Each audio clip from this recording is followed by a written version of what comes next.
Josh Jacobs and this Raiders offense, because Sigmund, as you pointed out here, retweeting Vic Tafur, who I believe is a beat writer via The Athletic for the Raiders, you said it's unlikely the Raiders now make Jacobs the bell cow back that Jon Gruden always said he was. There is probably a decent chance that Ziegler and McDaniels already think White is better than him.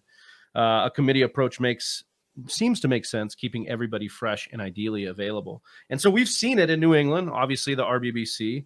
And so kind of like, what are we to do with Josh Jacobs this year? Because he's kind of always been that guy that we fade since his first year, that we fade in ADP, and then he ends up kind of overproducing that a little bit and kind of, winning out the truthers. But, I've also heard, I think it was Ian Hartitz was saying that, Josh McDaniels actually said that he thinks that Josh Jacobs is a 3-down back. So, I mean, what do we kind of do? There's two lines of thinking. Right. They're gonna pound the rock with him because he's in his contract year. They didn't pick it up and just go with the backs later, or they're gonna run the old New England style. Right, and there's a lot of things to tease apart here, right? First of all, Josh McDaniels, the sequel, because it went so poorly in Denver they had to wait like 10 years before the stink was fully off of him. I mean, Belichick only had to wait like 4 years, right? But the stink is off of him, and he finally had the opportunity after the false start with the Colts that he was willing to take.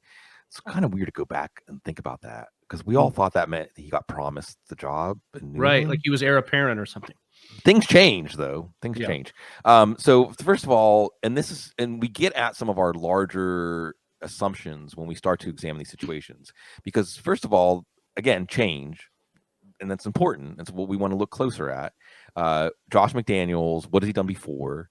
And how can we apply that to predicting what's going to happen? And it's been a running back by committee. And, they certainly have Jacobs, Drake, and they draft White. Mm-hmm. So it makes sense to think of those three guys all playing roles, but not necessarily like a classic New England backfield where the work is so segmented that you can almost call the play by who's out on the field, right? The Patriots were one of the original running back by committee teams, and they showed it can work. It can work even when you telegraph with your personnel set, what the range of plays are.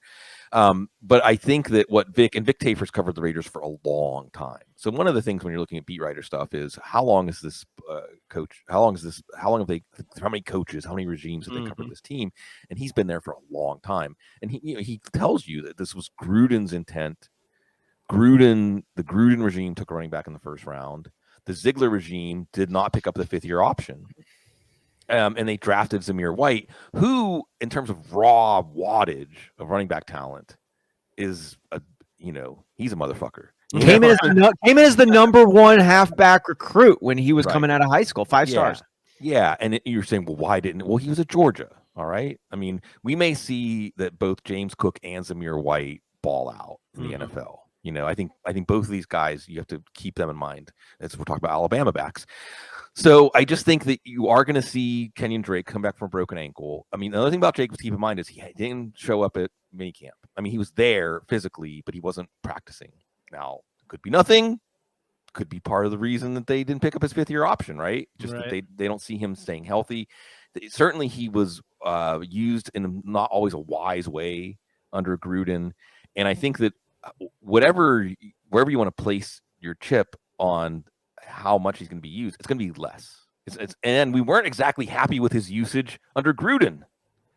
So I just think that Jacobs is a guy you're fading right now, and you're really thinking more about when and if he gets hurt, or what's going to be that move when we do get the reveal in the first few weeks on how the Raiders are going to use their running backs. And maybe it is a buy low, but the problem with Jacobs is Clyde Edwards-Helaire is similar, right? Where like they come into the league and we're so excited, and they bust in fantasy football terms in their rookie year. So then their price drops the next year. Mm-hmm. Well, actually, I think do they ever recover? Well, actually, ever recover to like what they should have been, which is probably RB2 price tag the entire time. Right. And actually, I think Jacobs went up. RB1. His second year, he was a first-round pick. Yeah, you're right. Jacobs was a third-round pick his first year, basically produced like a third-round pick, and then everybody wanted to put him in the first round, and he actually wasn't as good, I think, even as he was as a rookie. And then you're seeing – so the point is it's like this auction where it's like, okay, well now – or it's like a discount, right? It's like putting something on clearance. Right. 10% off. Okay, how about 25% off? How about 50% off? And I just think that the price, when Clyde Edwards-Helaire has dropped from a 3rd to a 6th round pick, when actually there's some stuff in his favor now, and Jacobs hasn't fallen that far, I'm not in. Right here. If you like what you saw, make sure you hit subscribe. If you want more videos from the Fantasy Whisperers, make sure you hit one of these videos.